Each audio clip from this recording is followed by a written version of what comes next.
नमस्कार, सुबह की फटाफट खबरों में आपका स्वागत है।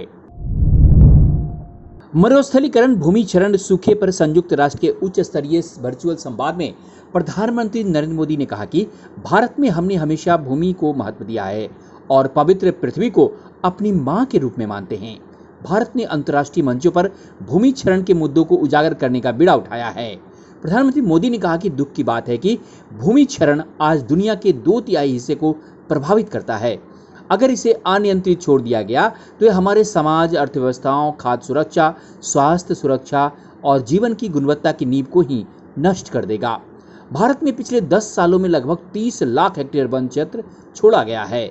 इसने संयुक्त वन क्षेत्र को देश के कुल क्षेत्रफल के लगभग 1/4 भाग तक बढ़ा दिया है। इजराइल के नवनिर्वाचित प्रधानमंत्री नफ्ताली बेनेट ने कहा है कि वह भारत के साथ शानदार और मधुर संबंधों को और मजबूत करने के लिए प्रधानमंत्री नरेंद्र मोदी के साथ काम करने को लेकर उत्सुक हैं। बेनेट ने यह बात मोदी की बधाई ट्वीट के जवाब में कही। यामीना पार्टी के नेता बेनेट ने इजराइल के नए प्रधानमंत्री के रूप में शपथ ली है और इसके साथ ही बेंजामिन नेतन्याहू ने देश में 12 साल से चले आ रहे शासन का अंत हो गया। बिहार के मुख्यमंत्री नीतीश कुमार ने कहा है कि राज्य में पहले 2% लोगों के घर तक ही नल के माध्यम से पेयजल उपलब्ध था, जबकि आज 95% से अधिक घरों में हर घर नल का जल योजना से शुद्ध पेयजल उपलब्ध कराया जा रहा है। दिल्ली के उप मुख्यमंत्री मनीष सिसोदिया ने दिल्ली सरकार के 2 महत्वपूर्ण education project youth for education और पेरेंटल एंगेजमेंट प्रोग्राम पर शिक्षा अधिकारियों के साथ अहम बैठक की। बैठक में इन दोनों प्रोग्रामों के पायलट फेज के उपलब्धियों पर चर्चा करने के बाद आगे के लिए अहम बिंदुओं पर चर्चा की गई।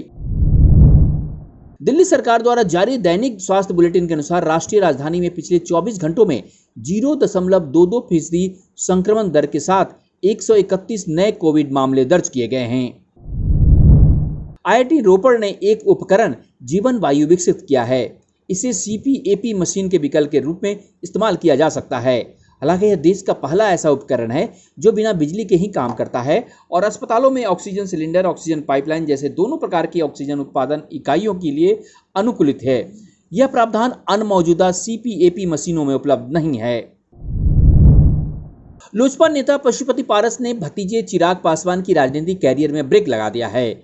बिहार में चले पॉलिटिकल ड्रामा के बाद अब लोकसभा स्पीकर ने 5 सांसदों की मांग को स्वीकार कर लिया है। अब चिराग पासवान की जगह पशुपति पारस लोकसभा में लोजपा संसदीय दल के नेता होंगे। गौरतलब है कि 500 सांसदों की तरफ से लोकसभा स्पीकर का पत्र लिखकर पशुपति पारस के नेता चुने जाने की बात कही गई थी। केंद्र सरकार ने मुंबई उच्च न्यायालय को बताया है कि वर्तमान में उनके राष्ट्रीय दिशा निर्देश घर घर जाकर कोविड-19 टीका लगाने की अनुमति नहीं देते।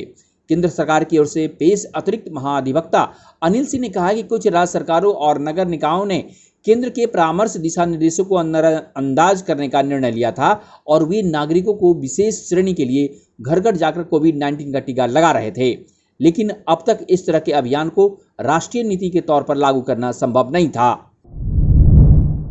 प्रधानमंत्री नरेंद्र मोदी ने सोमवार को रक्षा मंत्री राजनाथ सिंह और सड़क परिवहन एवं राजमार्ग मंत्री नितिन गडकरी सहित केंद्रीय मंत्रिपरिषद के अन्य सहयोगियों के साथ बैठक की।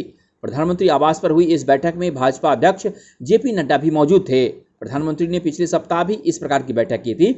इन बैठकों के जरिए प्रधानमंत्री विगत 2 वर्षों में विभिन्न मंत्रालयों में हुए कामकाज का लेखा जोखा ले रहे हैं और कई मुद्दों पर चर्चा कर रहे हैं। इसी कड़ी में हुई 5वीं बैठक में राजनाथ सिंह, गडकरी के अलावा केंद्रीय मंत्री DV सदानंद गौड़ा और विदेश राज्य मंत्री V मुरलीधरन सहित कई अन्य मंत्री शामिल हुए।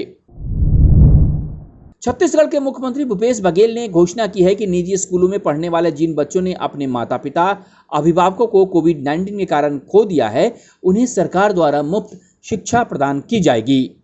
तो ये थी सुबह की फटाफट खबरें। अगर आपने हमारे चैनल को सब्सक्राइब नहीं किया तो सब्सक्राइब कीजिए और नोटिफिकेशन बेल भी बजाइए ताकि देश दुनिया की खबरों के साथ ऐसी फटाफट खबरें आपको यहीं मिलेगी। नमस्कार।